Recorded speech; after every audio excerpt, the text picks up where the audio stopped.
যেভাবে শিক্ষিত বেকারদের চাকরি, স্কুলের চাকরি চুরি করেছে, তারা সেই চাকরি চুরি করে অযোগ্যদের বিক্রি করে দিয়েছে টাকা নিয়ে বিক্রি করে দিয়েছে।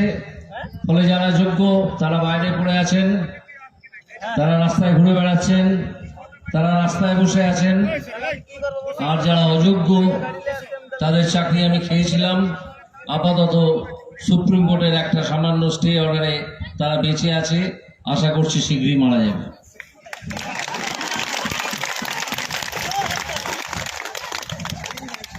আপনারা জানেন কিভাবে যেভাবে এই চাকরিগুলো বিক্রি করা হয়েছিল, তার একটা মোটা পরিমাণ টাকা, এইটায় অন্তত 600 কোটি টাকা লেনদেন হয়েছিল প্রাথমিক এবং মাধ্যমিকের স্কুলের চাকরির জন্যে।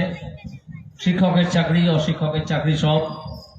মাধ্যমিক স্কুলের জন্যে স্কুল সার্ভিস কমিশনের চেয়ারম্যান আজকে জেলে, তাদের পশ্চিমবঙ্গ মধ্যশিক্ষা পর্ষদের যিনি প্রেসিডেন্ট ছিলেন তিনি জেলে, আর প্রাথমিকের যিনি প্রেসিডেন্ট ছিলেন শ্রী মানিক ভট্টাচার্য, তৃণমূলের একজন এমএলএ, তিনিও জেলে।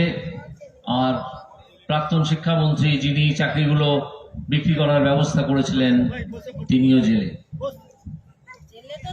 যখন তৃণমূল ভোট চাইতে আসবে, আপনারা প্রথম প্রশ্ন করবেন যে আপনাদের এতগুলো লোক, তার সঙ্গে শিক্ষা দপ্তরের এতগুলো আমলা জেলে গড়াগড়ি কেন খাচ্ছে? তারা জামিন পাচ্ছে না কেন? একটা মানুষ কখন জামিন পায় না? যখন কোর্ট অনুভব করে, একজন প্রাক্তন জাজ হিসেবে আমি বলছি, যখন কোর্ট বোঝে যে এদেরকে ছেড়ে দিলে এরা তথ্য প্রমাণ নষ্ট করবে এবং এরা সমাজে অত্যন্ত প্রভাবশালী ব্যক্তি, তখন কোর্ট জামিন দেয় না। সেভাবেই তারা জামিন না পেয়ে জেলের মাটিতে গড়াগড়ি খাচ্ছেন।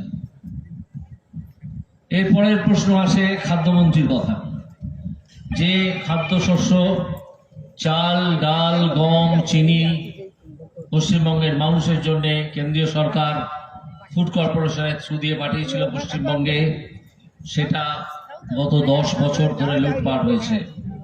সেটা পশ্চিমবঙ্গের মানুষের কাছে এসে পৌঁছয়নি। তারা মানুষের থালা থেকে অন্ন কেড়ে নিয়ে অন্য জায়গায় বিক্রি করে দিয়েছে এবং একটা প্রাথমিক হিসেবে দেখা যাচ্ছে যে এখনো পর্যন্ত